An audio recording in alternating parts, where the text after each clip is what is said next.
Bismillahirrahmanirrahim. Assalamualaikum warahmatullahi wabarakatuh.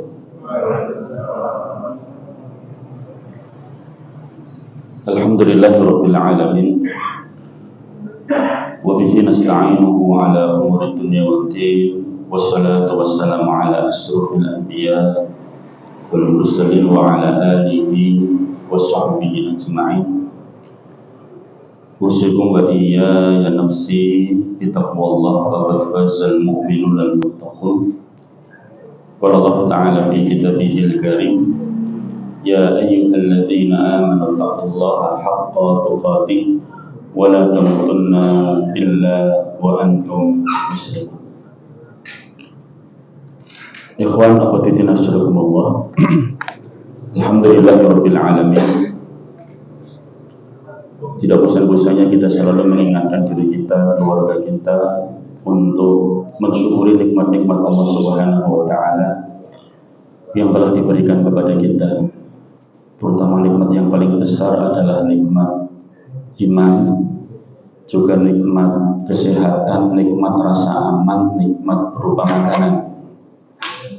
Rasulullah SAW menyebutkan di dalam hadisnya, man asbaha minkum aminan fi sirbihi mu'afan fi jasadihi wa 'indahu yaumihi.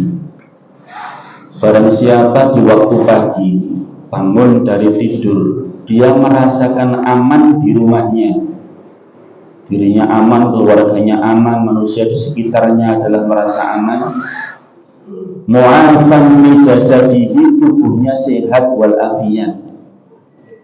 Wa indahu yaumihi, dan ada persediaan makanan yang bisa dia makan untuk hari tersebut.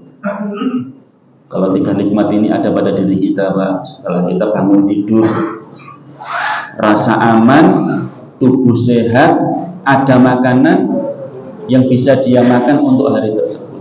Maka Rasulullah SAW mengatakan, "Faka'anna makhizat lahu dunya." Maka seakan-akan dunia telah terkumpul pada dirinya. Kita ingatkan bahwa saudara-saudara kita yang ada di Palestina, di jalur Gaza, ya, sampai hari ini ketiga-tiganya tidak mereka rasakan. Mereka tidak merasakan ketiga hal ini. Rasa aman jelas, mereka tidak pernah merasakan rasa aman. Tidak ada tempat yang aman di Gaza. Tubuh sehat walafiat, kena serpihan-serpihan bom. Tapi Masya Allah, kemarin ada salah seorang mujahidin itu kena serpihan peluru, Pak. Kena keningnya sini, diambil pakai cadot. Ya Allah, luar biasa. Enggak merasakan, sakit, senyum-senyum saja, dan ada darah yang keluar muncrat, tak ada. Ya karena otaknya itu isinya Al-Quran, Pak, mungkin ya. Ya ambil pakai, ya adanya cuma tang, ya pakai tang itu, pakai cadot gitu. Anak-anak kecil sudah kena serpihan-serpihan bom gitu. Ya. Dan juga tidak ada makanan yang bisa mereka makan. Sudah berhari-hari ini mereka diisolasi, tidak dapatkan makanan, tidak dapatkan minuman, tidak dapatkan listrik. Listrik itu putus oleh Zionis Israel. Tapi alhamdulillah kemarin saya lihat pertama kali tanggal 19 itu bantuan bisa masuk, entah lewat mana. Bang Oni melaporkan bantuan Indonesia bisa masuk ke sana. Yang lainnya sudah berapa puluh truk itu ngantri, Pak, di perbatasan untuk bisa masuk. Belum diizinkan masuk.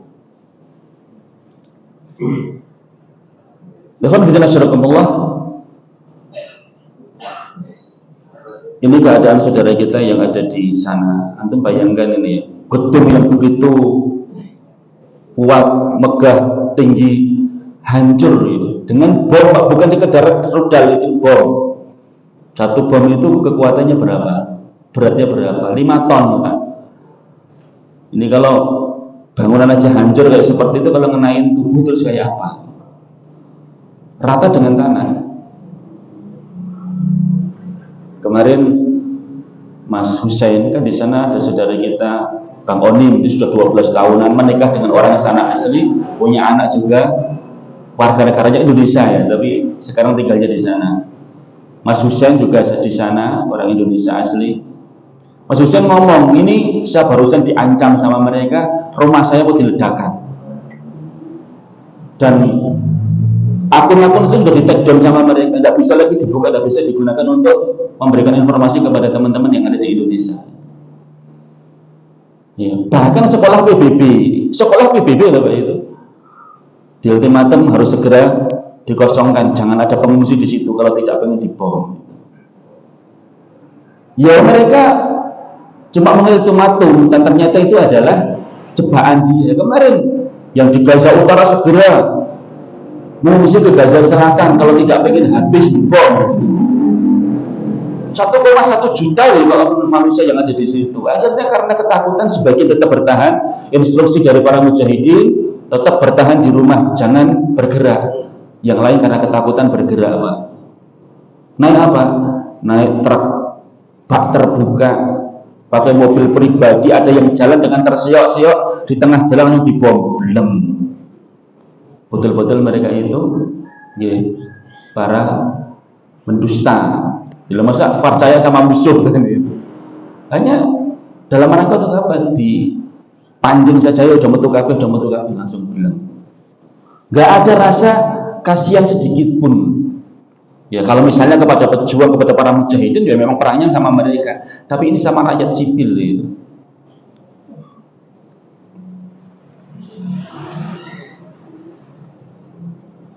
Ini Bang Onim hari ke-10 kalau nggak salah langsung live menyampaikan kabar di jalur Gaza. Ini hari ini masih di jalur Gaza. Tadi malam saya lihat kenapa kok Bang Onim dan keluarga dan warga Indonesia tidak mau segera keluar untuk bisa dievakuasi.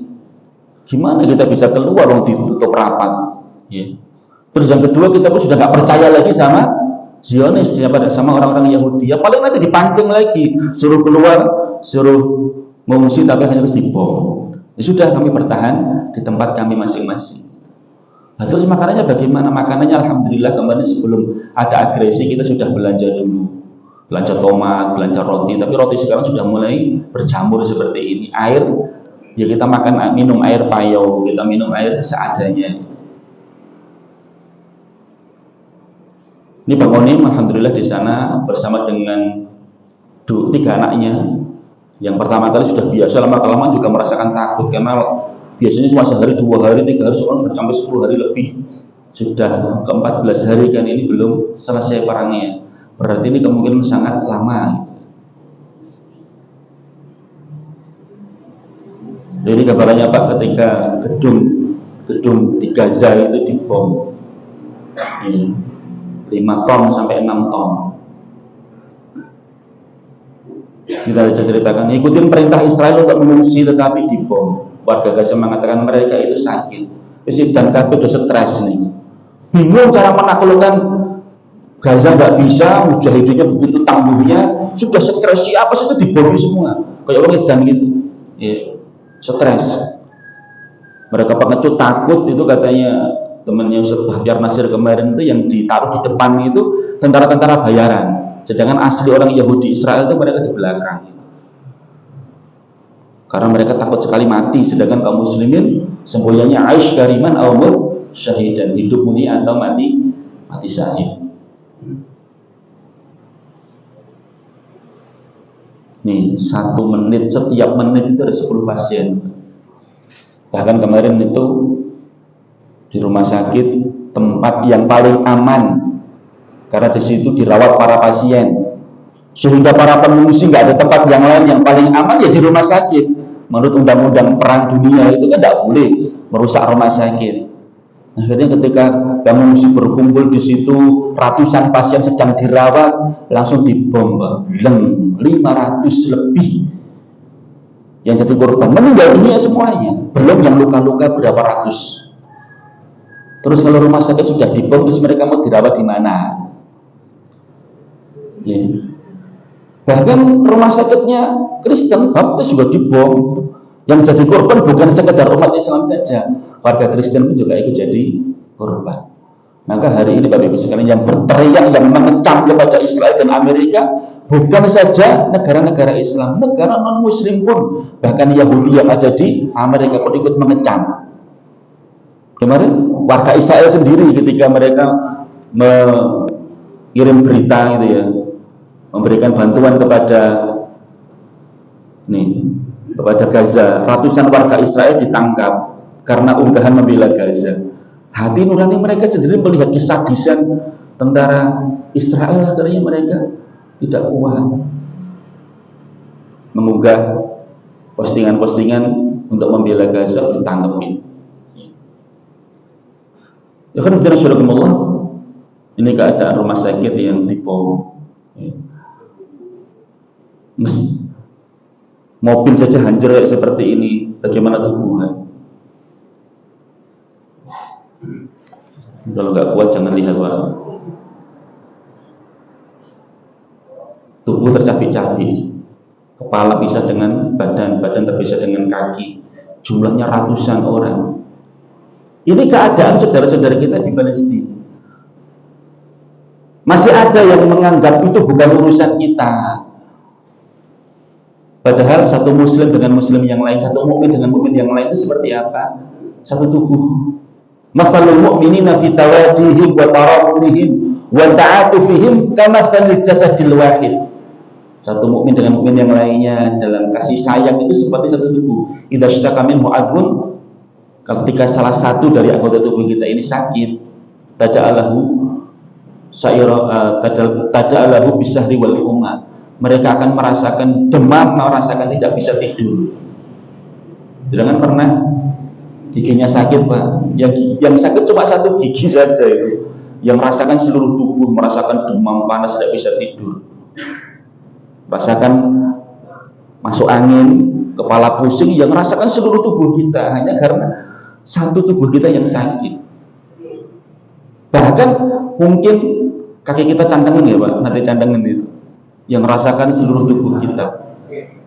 Saya dulu pernah itu kuku jari jempol itu kena sepeda motor itu, standar sepeda motor itu, harus dicabut itu, rasanya ya Allah luar biasa sakitnya. Itu baru satu kuku, Pak. Bagaimana tubuh mereka patah, tangan mereka patah, kaki mereka patah, ya, penuh dengan luka-luka. Itu keadaan saudara kita yang ada di Palestina. Makanya PBB mengatakan hari ini Gaza sedang dimusnahkan. Belum pernah ada perang sedahsyat perang ini, korbannya dalam hitungan cuma 10 hari, 15 hari sudah 4.000 lebih. Ya, padahal di negara-negara yang lain perang selama 1 tahun baru 3.000, 2.000, ini baru 15 hari sudah 4.000 dan puluhan ribu luka-luka. Jadi betul-betul mereka niat pengen apa? Mereka memusnahkan rakyat Gaza, rakyat Palestina. Tidak ada tempat bagi mereka. Makanya kenapa Pak kemudian negara-negara tetangga itu nggak mau menerima pengungsi? Punya alasan juga. Alasannya apa? Kalau kalian nanti kemudian datang ke sini, berbondong-bondong datang ke negara kami, negara kalian kosong.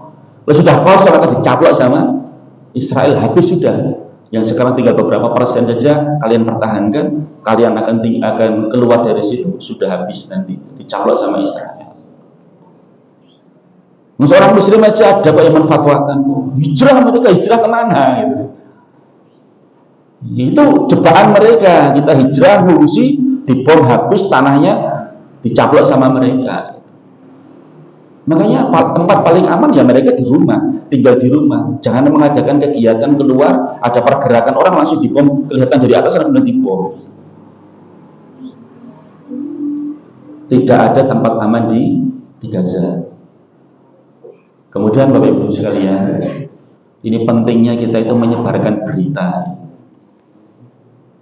Saya kemarin dengar ada salah seorang ikhwah yang punya teman itu di Palestina, tapi sedang berada di Mesir. Dia cerita hari ini itu sangat butuh sekali kita ini menyebarkan berita yang benar langsung dari Palestina, karena sekarang berita sudah dipulak-balik.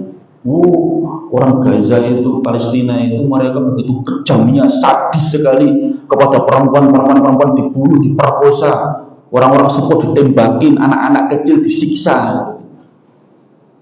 Padahal kebalikannya apa? Mereka pelakunya. Begitu sayangnya kaum muslimin kepada tawanan. Ini tawanan umur 21 tahun kan. Perempuan lah itu. Kalau mau kan diperkosa tapi ternyata enggak. Dalam keadaan luka tangannya itu patah itu dioperasi Pak. Padahal kaum muslimin yang sakit luka-luka itu begitu banyaknya, ini dioperasi, diblebet pakai perban gitu. Setelah itu suruh untuk ngomong. Ya. Apa permintaan kamu kepada keluarga kamu? Saya ingin pulang, saya ingin kembali kepada keluarga kamu. Dan berapa banyak yang dikembalikan tawanan itu kepada mereka, dilepas, silahkan kamu masuk ke Israel sana. Karena kamu wanita, anak-anak dalam Israel nggak boleh untuk dibunuh. Bahkan video-video banyak sekali menyebutkan anak kecil masih bayi itu digendong sama mujahidin Brigade Al-Aqsa itu. Sayang sekali kepada anak-anak kecil, tapi beritanya dibalik. Mereka menyewa influencer, ratusan juta bahkan berapa miliar mereka gelontorkan dana. Artis-artis mereka mengendos ya orang-orang yang terkenal gitu kan untuk ngomong bahwasanya Palestina itu justru yang merampas tanah Israel. Mereka itu begitu sadisnya, orang-orang sipil dibunuh semuanya. Termasuk orang Indonesia sendiri yang seperti itu. Sama Pak Bujanda. Bujanda itu mulutnya belum disumpelin pakai roketnya Al-Qasam gitu ya.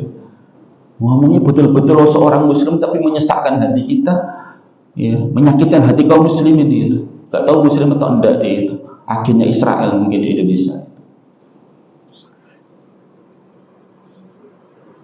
Ini cara Hamas memperlakukan wanita asing asal Israel yang disandera.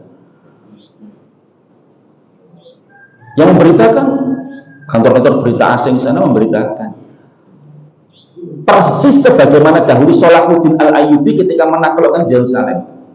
Setelah menunggu 88 tahun itu, tawanan-tawanan diperlakukan dengan baik. Bahkan Raja Inggris pada waktu itu Ricketts itu dalam keadaan sakit Pak itu. Kalau dalam keadaan sakit tinggal dor saja mati kan, dibunuh sembelih saja. Enggak, diobatin, diberikan buah-buahan segar, silahkan kamu makan.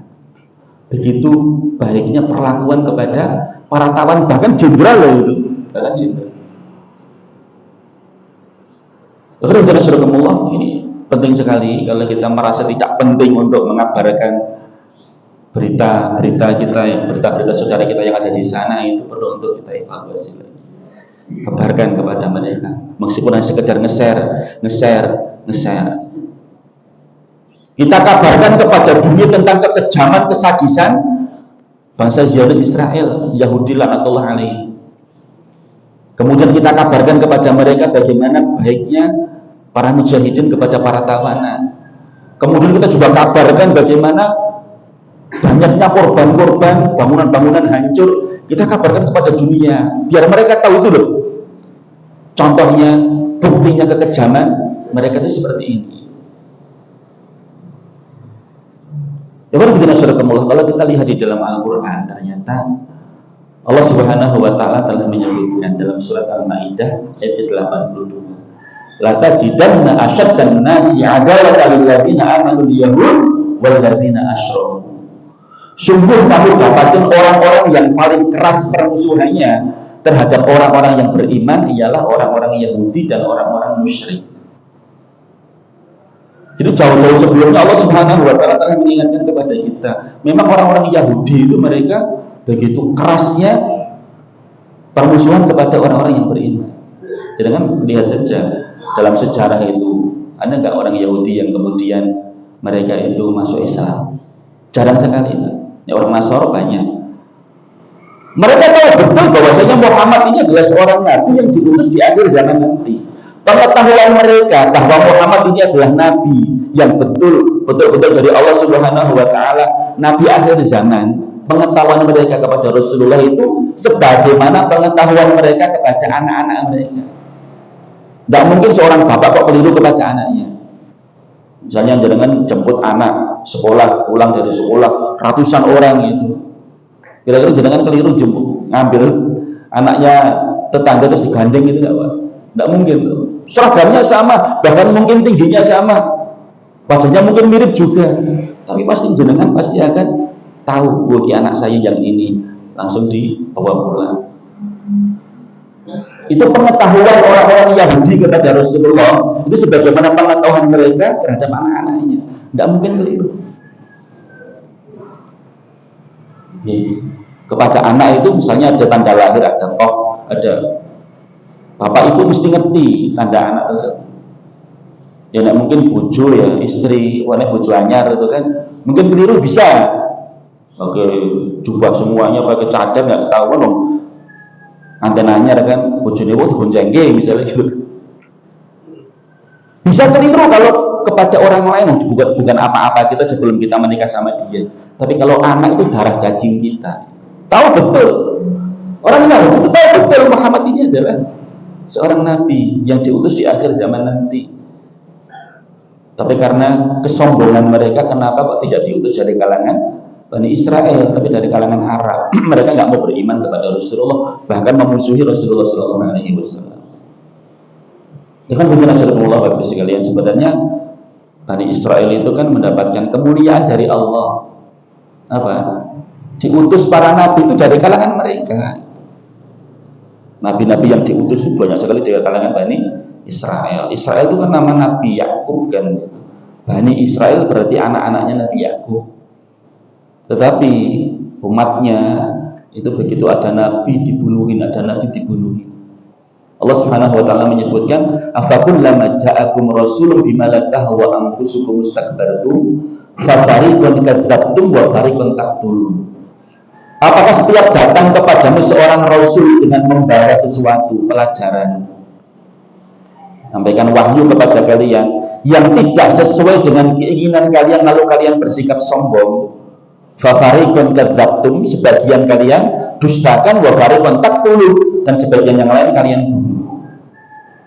Memang di dalam Al-Quran Sunnah tidak disebutkan berapa para nabi yang dibunuh oleh Bani Israel, tapi Ibnu Qayyim al-Jauziyah mengatakan kurang lebih ada 70 nabi yang dibunuh oleh bangsa Israel, Bani Israel. Di antaranya adalah Nabi Yahya. Kenapa dibunuh? Karena pernah menegur Herodes Antipas, raja Yahudi yang menjadi bawahan Romawi. Kenapa? Karena dia menikahin mantan istri saudaranya.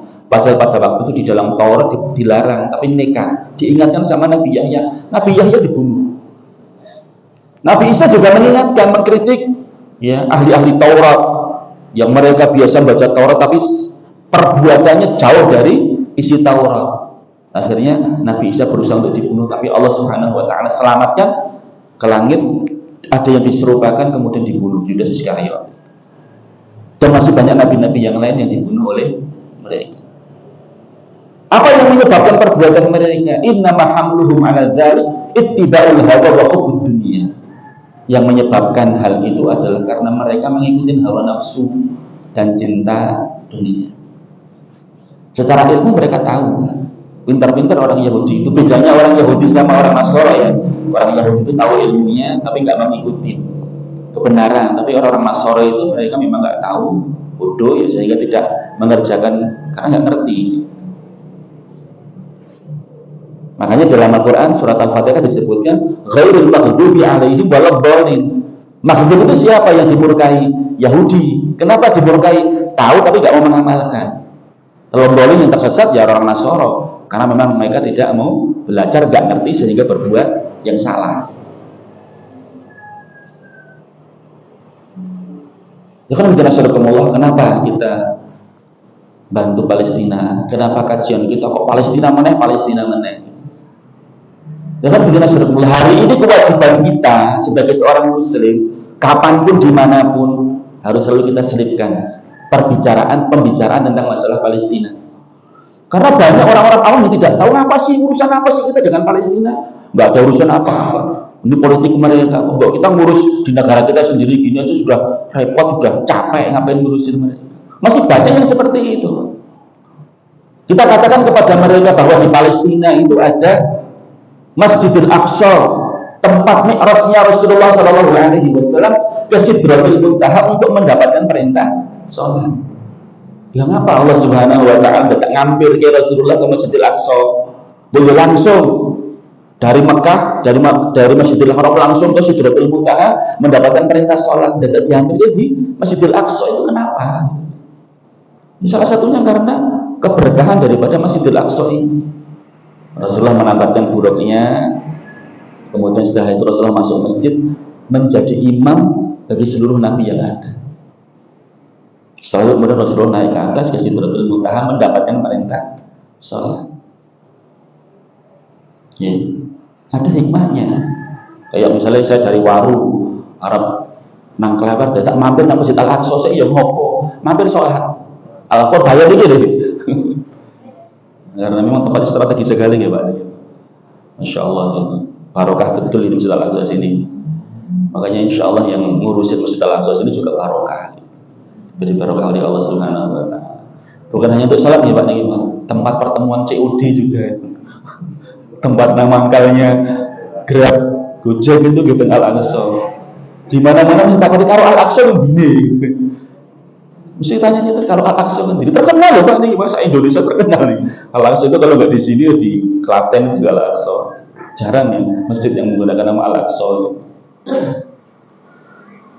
Ikhwan fillah, Allah Subhanahu wa taala berfirman, Subhanalladzi asra bi 'abdihi lailan minal masjidil haram ilal masjidil aqsa alladzi barakna haulahu.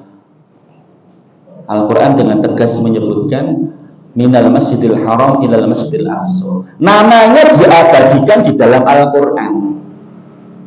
Menjadi masjid ketiga, masjid suci umat Islam setelah Masjidil Haram dan Masjidul Nabawi. Hari ini Masjidil Haram masih di bawah kekuasaan umat Islam yang mengelola umat Islam. Kaum muslimin melaksanakan sholat di situ, beribadah di situ bisa dengan khusyuk tenang. Begitu juga di Masjid Nabawi juga masih dikelola oleh umat Islam. Tapi Masjid Al-Aqsa hari ini ditangani sama orang-orang Yahudi. Kalau Ustaz Manaf kemarin di Baitul Maqmur beliau misalkan itu ya sampai keterlaluannya itu kan, sampai beliau itu memisalkan seperti contohnya itu seperti seorang punya 3 orang istri. Istri pertamanya Masjidil Haram, istri kedua Masjid Nabawi, yang ketiga Masjid Al-Aqsa. Istri pertama ini dirawat, diberi nafkah, diperlakukan dengan sebaik-baiknya. Istri yang kedua juga seperti itu. Tapi istri yang ketiga ini datang perampok masuk rumah dia, kemudian menyandera istri kamu, memperkosa di hadapan kamu. Kamu tidak bisa berbuat apa-apa, cuma mengatakan astagfirullahaladzim, astagfirullahaladzim. Melihat istri kamu diperkosa. Hari ini Masjidil Aqsa seperti itu, Bapak Ibu. Kita melihat dengan mata kepala kita sendiri lewat berita, jelas tahu digangkangi sama Yahudi. Kita tidak boleh sholat di sana. Yang diperbolehkan sholat cuma wanita-wanita, mbah-mbah yang sepuh, ya, yang umurnya di bawah 60 tahun tidak boleh. Mundur-mundur kepada penguasa di sana untuk sholat, mohon sholat di situ. Ya. Padahal itu milik kita, milik umat Islam. Masjid itu adalah milik kita, tapi sedang dikuasai oleh mereka. Ya. Minta izin saya sholat di sini ya. Oma-oma awak EDW, masjid awak EDW, kok mau sholat di situ kita minta izin kepada mereka. Tuhan dan Rasulullah, tempat mikrasnya Rasulullah Shallallahu Alaihi Wasallam ada batu besar di situ. Rasulullah SAW naik ke Sidratul Muntaha. Kemarin ada salah seorang ustazah itu dia cerita pas membawa jamaah umrohnya ke Masjidil Aqsa, minta izin kepada penunggunya itu yang menjaga Masjid Al-Aqsa, masuk silakan. Di waktu-waktu terakhir mau ditutup ya Masjid Al-Aqsa itu diperbolehkan sholat. Setelah sholat kemudian terus ingin lihat tempat mikrasnya Rasulullah Shallallahu Alaihi Wasallam, batu besar. Di situ ada lubang. Tangannya suruh masukkan. Begitu dikeluarkan baunya wangi sekali. Sampai sahabat ini dia sempat seudon nih. Kamu ya promosi minyak wangi ya, jualan minyak wangi. Enggak, saya nggak pernah jualan minyak wangi. Saya kan penjaga Masjid Al-Aqsa sih dulu. Saya bisa beli minyak wangi ini di mana? Ya tidak ada yang jual. Ya terus kok bisa wangi seperti tidak ngerti. Semenjak saya kecil itu sampai sekarang sudah sepuh seperti ini. Dulu di situ memang wangi terus. Masya Allah luar biasa. 1400 tahun yang lalu loh itu Rasulullah menginjakkan kakinya di situ. Tuh wanginya sampai hari ini masih bisa rasakan. Memang tubuh Rasul itu kan wangi ya. Keringatnya saja itu diperas digunakan untuk minyak wangi loh. Keringat jenengan di mana? Karena dalam sebuah riwayat ya, Ibnu Qayyim al-Jauziyah itu menyebutkan ketika seorang itu jauh dari dosa, maka tubuhnya itu tidak akan bau. Semakin banyak dosanya, maka semakin bau tubuhnya. Rasulullah ini kan maksum, maka tubuhnya tidak bau. Kalau kita ini kan banyak dosa ya, akhirnya keringatnya ya baunya kecut gitu kan. Itu di dalam kitab Adab wa Dawa kalau tidak salah Ibnu Qayyim mengatakan seperti itu. Allah, tanah yang di sekitarnya adalah tanah yang penuh dengan barokah, dibarokahi oleh Allah, sehingga buah-buahannya itu subur.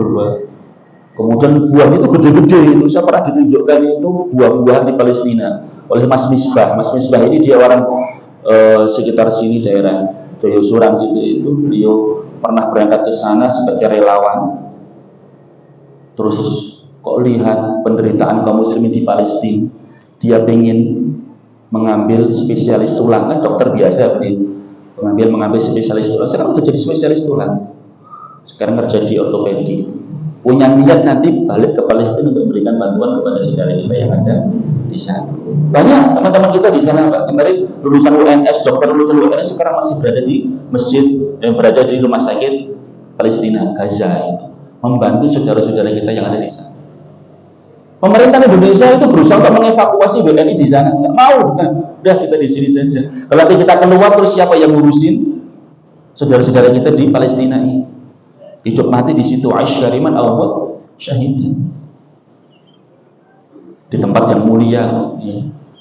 Kematian tidak akan dipercepat dengan berada di tempat jihad, dan tidak pernah akan diperlambat dengan berada di atas kasur di rumah kalian masing-masing menjadi seorang pengecut, penakut. Nah, ternyata sekarang Bang Oni juga masih hidup, Mas Hujan juga masih hidup, meskipun ketika menyiarkan berita itu suara itu pesawat jet belum suaranya. Tapi sudah biasa 12 tahun seperti itu kan. Makanya sering ada yang mengatakan ini kan gara-gara serangan Hamas kemarin itu. Kata Brigadi Al-Qassam mengatakan, juru bicara Al-Qassam mengatakan, ya, la tangdur ila khosair, janganlah kalian melihat kepada kerugian yang dirasakan oleh rakyat Gaza hari ini. Mereka sudah terbiasa. 75 tahun yang lalu itu setiap saat mereka merasakan seperti ini. Ya. Hamas, Brigadi Al-Qassam, mereka bergerak, mereka menyerang ataupun tidak sama saja. Mereka merasakan yang seperti ini, meskipun ini paling besar memang itu. Tapi lihatlah, walakin unduru ila khasaratihim, lihatlah kepada kerusakan, kerugian yang mereka rasakan. Betul-betul mereka langsung down balik. Tidak ada serangan yang lebih dahsyat daripada serangan Tufanul Aqsa kemarin itu. Tufan itu artinya apa, Pak? Banjir bandang.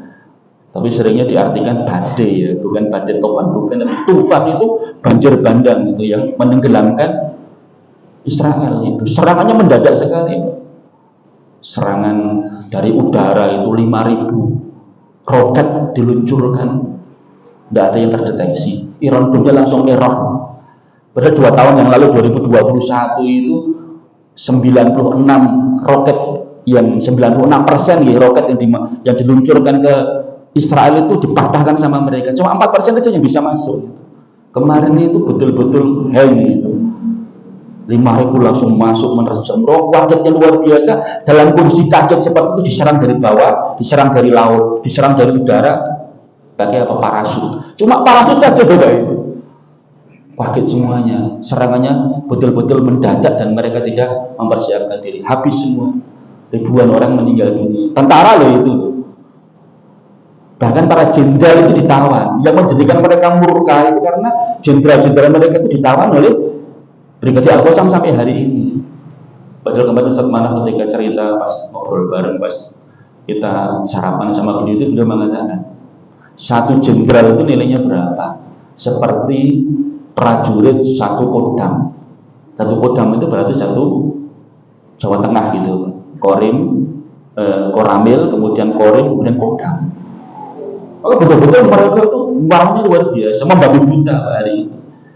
Sampai-sampai kemarin mereka itu mengultimatum kepada PBB, silahkan masuk, silahkan beri bantuan kepada mereka, tapi pastikan bahwa tawanan-tawanan Orang Israel itu mereka selamat, mereka diperlakukan dengan cara yang baik. Jenderal-jenderal kami dipastikan masih hidup. Kami akan berikan izin, silahkan kalian masuk. Kalau mereka takut betul gitu, tawarannya dihabisin. Tapi ya Hamas internya kawan. Silahkan kalau kita mau tukar menukar, satu jenderal nilainya berapa ribu tawanan Palestina, warga Palestina yang kalian tawar, silahkan dikeluarkan. Ini satu jenderal. Ya kan jelas sudah Allah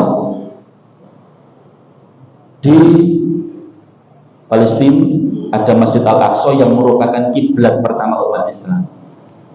Rasulullah, para sahabat itu pertama kali itu semenjak diperintahkan untuk melaksanakan salat, ya kiblatnya ke Masjid Al-Aqsa. Baru setelah mendapatkan firman Allah surat Al-Baqarah 150, kemudian Rasulullah dan para sahabat yang menghadap ke Ka'bah. Sehingga Rasulullah SAW itu mengatakan, la tasubbu rihal illa thalath masajid. Janganlah kalian bersusah payah bepergian mengadakan safar kecuali ketiga masjid ini. Jangan nabung, bahkan mungkin utang-utang untuk bisa berziarah ketiga masjid ini. Silahkan Masjidil Haram, Masjidil Nabawi, alhamdulillah. Kalau kita umrah mesti kedua tempat ini, tapi jarang sekarang ini yang umrah plusnya itu ke Masjid Al-Aqsa. Paling ke Turki, kemudian malah ke Eropa. Kapan kita salat di Masjidil Aqsa? Ya nanti kalau sudah bebas. Siapa yang membebaskan? Wallahu a'lam bishawab. Jadi memang rakyat Palestina hari ini, Brigadi Al-Qassam hari ini, atau Al-Mansurah, semoga mereka digolongkan oleh Rasulullah SAW yang kelak akan membebaskan Masjidil Aqsa. Sebenarnya yang lain sudah getem-getem loh. Yaman itu meskipun rakyat sipil gak bersenjata, mereka setiap hari bawa senjata penantang-penantang gitu. Begitu tahu setelah langsung Palestina, Gaza didudukin sama Israel, mereka kata senjata semuanya. Ribuan orang itu memenuhi jalan-jalan lapangan, sudah berapa ribu orang berkumpul semuanya siap berangkat. Tapi ya terus gimana caranya? Harus ngelewatin negara-negara, harus minta izin kepada mereka, minta izin dia sama perang. Ya lah gitu. Itulah sekarang ini muskilatul hudud, muskilah yang besar. Problematika umat Islam itu apa? Karena terpecah-pecah dalam beberapa negara, harus melewat negara lain, harus pakai visa, pakai paspor. Kalau dulu khilafah Islamiyah satu pemimpin, ya negara Islam, ya negara kita, tidak perlu pakai visa, tidak perlu pakai paspor. Hari ini mau ke Palestina nggak bisa, padahal saudara-saudara kita yang ada di Afghanistan, ya mereka itu Imarah Islam yang ada di Afghanistan, Taliban pengen memberikan bantuan, tidak bisa. Turki juga siap untuk berangkat, tidak bisa. Bahkan kemarin Syekh Ali Jum'ah di Mesir sudah menginstruksikan kepada para tentara, kutiba alaikumul qital wa huwa kurhun lakum. Para tentara Mesir diwajibkan qital kepada kalian. Negeri yang paling dekat kepada Israel, kepada Palestina, itu ya kalian itu Mesir. Ya, kalian tentara-tentaranya, tentara-tentara Allah, silahkan kalian berangkat. Tinggal nunggu presiden kita Asisi gimana. Asisi sebagai panglima perang menginstruksikan berangkat perang, Mesir akan memberangkatkan pasukan. Dia mengatakan, wahai ibu-ibu yang ditinggal mati anaknya, kalian nanti akan dituntun anak-anak kalian menuju surga. Syahid insya Allah, beri kabar gembira kepada kalian. Syahid cuma ngomong di depan, ya, pemimpin-pemimpin Mesir ketika itu memberikan fatwanya. Beliau kan sekarang sebagai mufti Al-Azhar kan di Mesir kan.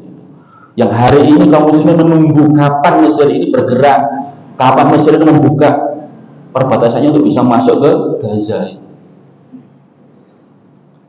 Ya kan Allah, 3 masjid yang mestinya kita punya niat ya untuk ziarah ke sana, bukan hanya wisata religi ke makam-makam, wisata religi makamnya Gus Dur, ke Masjid Agung Semarang, ke Masjid Zayed gitu ya, yang ternyata pemerintah hanya pro kepada sana.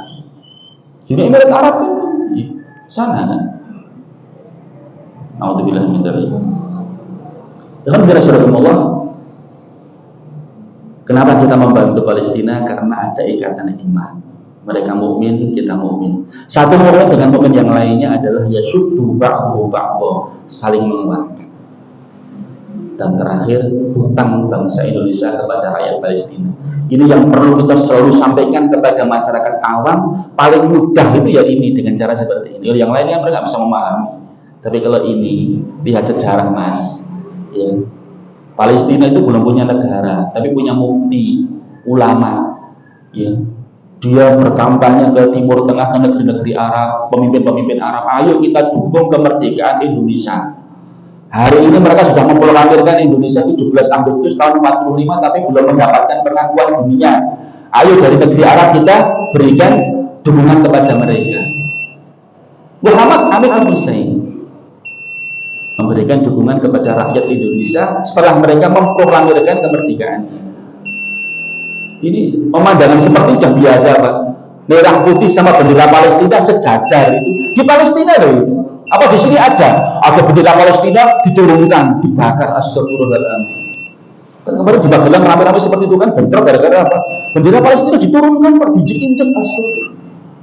Ini bendera Indonesia itu dikibarkan di sana.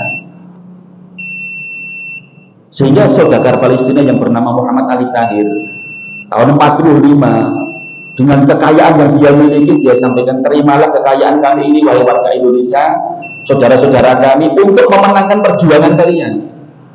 Itu saudagar dari Palestina.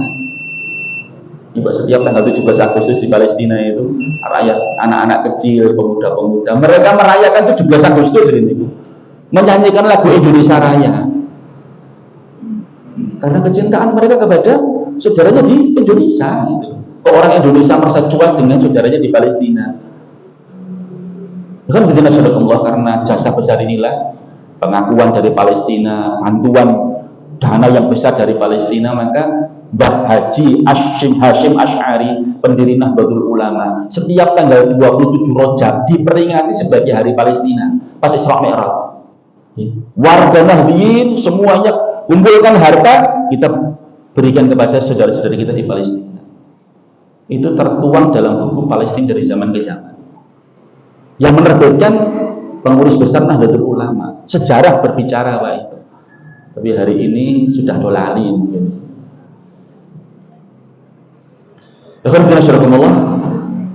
Maka terakhir, jangan kendor, doakan mereka. Ya. Siapa bilang doa kita untuk Palestina tidak ada gunanya? Siapa bilang doa kita tidak bisa memberikan bantuan kepada mereka?